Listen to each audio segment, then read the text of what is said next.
So we have different common questions and phrases on the sheet. And what we're going to do is we're going to do some practice here.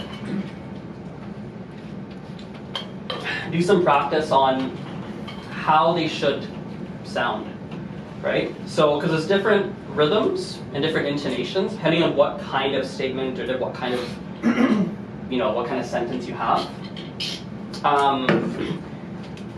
And obviously there's going to be pronunciation things as we go.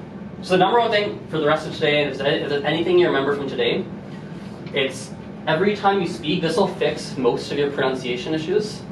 Speak twice as loud and twice as slow as you think you should. Good pronunciation and accent has to do with you putting your tongue and putting the thing, your lips and whatever, all the things in your mouth, placing them in the right spot, right? And then essentially using the muscles in your mouth in the correct way. If you're speaking quietly and too quickly, it's harder to place your tongue in the right spot and use the muscles the way that they should be used, right? It'd be like if I tried to, it's like if you speak Georgian, right? If you gave me a Georgian letter to write, you can write in Georgian, I imagine? Of course. Yeah, of course. I imagine you'd write it pretty quickly. But if I had to write it, I have to write it really slowly because my hand doesn't know what to do yet. Same thing with like speaking. You can't, a lot of you guys have been speaking English for a long time based on when I was reading the sign-in things. You guys probably have a lot of bad habits that you speak. The only way to fix them is to be very conscious, slow it down, and instead of going instead of saying, I don't know, like Indian friends who like God for car, right? Instead of going God, right? You gotta stop, and you said God like a million times in their lives because they spoke in English for a long time. You gotta stop and go, no, not God, right? Car, not God, right? Right? Right? Like it's a lot of it comes down to habit. Sometimes you even know it. Sometimes you know. Like I had this teacher in India when I was there. I was there at this earlier this year, and I was studying my own mother tongue because I couldn't read and write before. And I grew up in Canada, so my mother tongue is okay, but there's a lot I don't know, so I was studying. And my teacher had this good Indian accent in English. And it was so interesting because we got on the topic of accents one day, I forget how, and we're talking about it.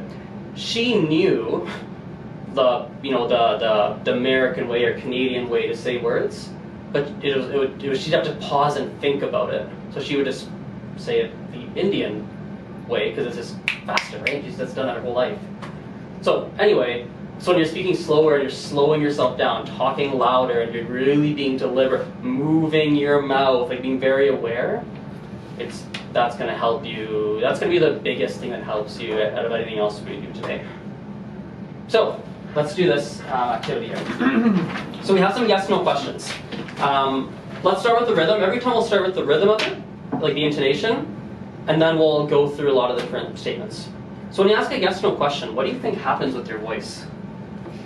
It's a weird question, eh? So I'll say it a couple. So actually, yeah. What happens with the intonation? How should your voice go? I think from high to low to high gain. Okay. Up and down. So something like, so if you had to draw it, something like that? No, if you ask, it's up. If you answer, it's down. Yes. Are you hungry? Yes. Hungry? No. Yes, No. question. Usually you end with raising your voice up, and the next one we make it opposite way. Generally speaking, for yes/no questions, your voice goes up at the end. So for example, look at are you hungry? I'll say it slowly, but like, are you hungry? Yeah. So I'll say it, then all of you guys say it. So are you hungry? Are you hungry? Are you hungry? Yeah. Yeah, very good. Right? Or is it cold outside today? Is it cold outside today? Is it cold outside today? Yeah. Yeah, for sure. Or is it hot today? Is it hot today? Yeah, for sure. Let's do, what about open-ended questions? Like that are not yes/no questions. Like how are you, what are you up to, where did you go, things like that. How did they, what's the sound look like? Low, high, low. What do you do? Low, high, low. How do you do? It's increasing. Increasing? Yeah. Okay. How about the end of it? Is it dropping or raising at the end? So what I say, for example, so option 1, how's it going? Or how's it going? So how's it going? Or how's it going? Second one. First one, second one, not sure. Do you hear? So do you guys hear the difference, or is it difficult to hear? So I'll say them one more time. I'll say them slowly. How's it going? How's it going? First one. Do you hear the difference? So first, let's start. Do you hear the difference? You guys hear the difference in the two? Last Yeah. one should be Okay. right. Right. That's the first one. First one? Second one. Second one, yeah. So not how's it going. Jerry. So if you go how's it going, that's a yes/no question. But then we don't focus on that going so much. How's it going? The way you said it. We, generally we say like, how's it going? Yeah. So at the end, your voice is dropping. You're not going. Even if I say it quickly, I don't go. How's it going? That sounds weird. That sounds weird. Yeah. And if it doesn't sound weird, I'm telling you, it sounds weird to like a Canadian ear. It sounds odd. It sounds odd, right? So how's it going? Or yeah, how's it going? So it drops. It's dropping at the end, right? So any non-yes/no questions.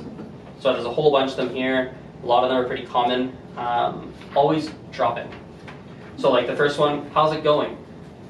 Go ahead. How's it going? Yep. How are you? How are you? Where did you go? Where did you go? But it's not obvious, like, how are you? I can tell you just end up dropping your voice for how are you. But other than that, it sounds like you're raising up. Like, what do you do? Where did you go? So, Yeah. not volume. So yeah, so what did you, you speak Korean? Korean doesn't have tones, does it? Do you speak Cantonese or Mandarin? A little bit. Which one?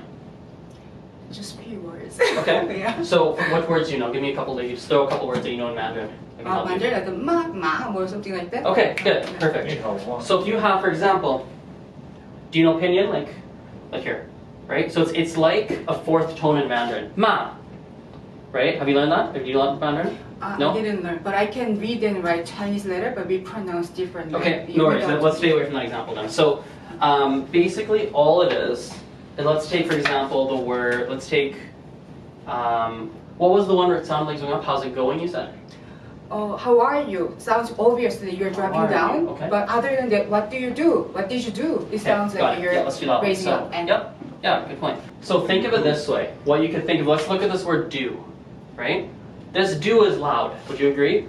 What did you do, right? The do is very loud, I'm hitting it, I'm putting an emphasis on it, right? Anytime, let me make sure this is true. What? Anytime you, in English, doesn't work in every language, but more, how are you? Let me just make sure this is true before I say it. Are you hungry? Yeah, I think this is true. At least most of the time. This will work for now anyway. More often than not in English, if something is very loud, if it's a loud part of the word, it starts loud and it goes quiet. So something starts loud, it starts up here, and it goes quiet. You might think it's going up because you're focusing on this, but it's finishing here, Yeah. right? Does that make sense? But for example, if you take, are you hungry, right? How does that work? Hungry, it starts low, and it goes up. You're like hungry, right? And then it goes up at the end. Versus what did you do, right? It starts really high and loud, but then your voice drops off at the end. So if you're not hearing, your tone should drop. If you're hearing it differently, well, scratch that, never mind that. It should be the loudest one, and then you'll be fine. That'll do it too. That's another way you could think of it. That'll give you, it's a different way, but it'll give you the same result. It'll give you the right sound. If that makes sense. It's dropping. For me, something like you have to cut off the end of the word. If you say it's up, you have to extend the pronunciation of the word. Did you got it? For example, that makes sense to me. That makes sense. Yep. if you say, are you hungry? So You're almost. hungry. Yeah. If I said, I could align with that. Yeah. I can How see are where you're you? coming from. So, How are you? Yeah. good. Yeah, it's almost short. Yeah, good point. Yeah, good one for sure. Cool. So I'll give you guys about, so maybe pair off again. I'll give you guys maybe, let's say 5 minutes just to practice. Maybe you want, there's so many expressions here. Pick out ones you're like, oh, maybe this is challenging for me. I'll bounce around and I'll help you guys out. And then we're going to spend some time on some of this pronunciation, like some of these hard words and some of the sounds you're struggling with.